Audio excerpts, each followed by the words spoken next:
there are a lot of interesting effects. Say if you have the water coming up like this, that's useful because you're pumping water. If you have it, but you're getting maybe 2/3 of the amount of oxygenation because you're getting this water out here which is highly oxygenated. And I had a very small site. And I couldn't develop it any further. So I thought, well, a plastic pipe company would see this and say, oh wow, we can sell our pipes, we can make something for here, or use our we can see, if we develop this, give some details of how efficient it is under different circumstances, we'll be able to sell our pipes, and we can have a tea pipe down here or whatever. But they never did it, even though it was public and free, free to them. And so it's been in limbo for many, many years. And I've asked biologists, well, it'd be kind of cool if you could measure, and very useful to yourselves, if you could measure, stick in a probe, oxygen probe here,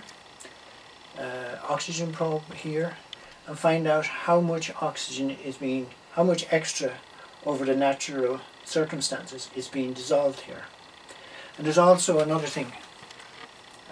Anyway, they never did it for whatever reason. I think basically a scientist has to get a grant before you do anything. Anyway, there's another thing too. When you do this, this can be arranged so that you can collect sediment.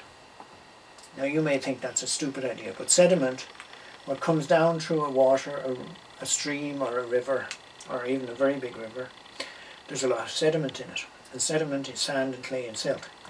Well, the sand and the clay are instantly quite valuable products.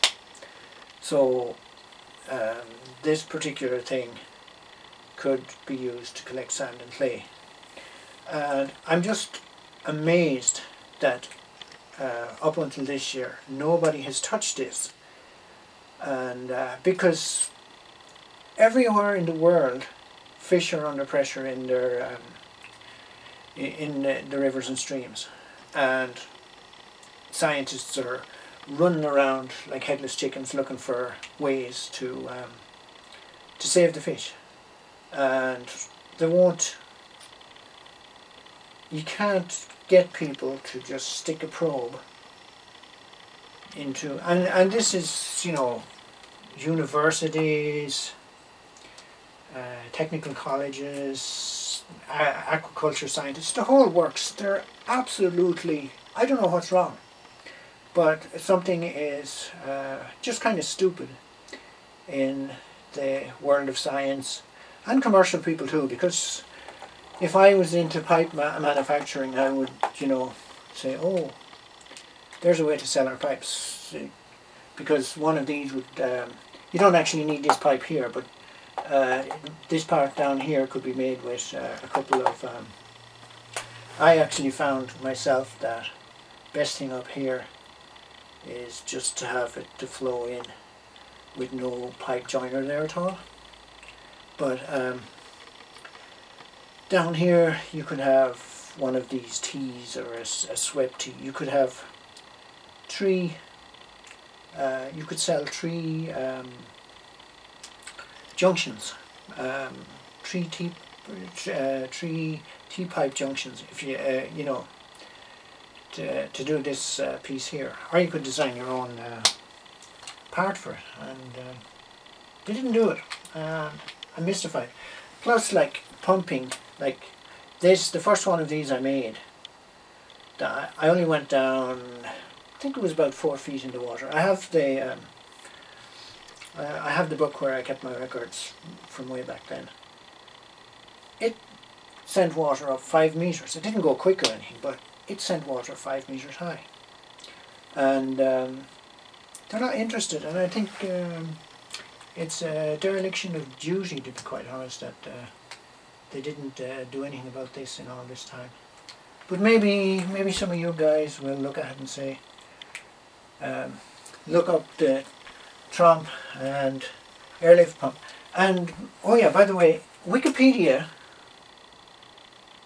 this is too new and too novel. All it is this and the Tromp stuck together. Without the, instead of the air pump providing the air, the Tromp is providing the air. But this is too novel for Wikipedia to put on. And I think, well, that's a shame, because lots of people around the world, you know, in really poor countries who don't have 2 cents to rub together could use something like this. Because this section, all you really need is, if you want to do it El Cheapo way, is the pipe going down, something to collect here, and the pipe coming up. You don't need the joints. This can be in a pit. But won't do it. So anyway, I just thought I'd put that out there and let people think whatever the heck they like. Thank you.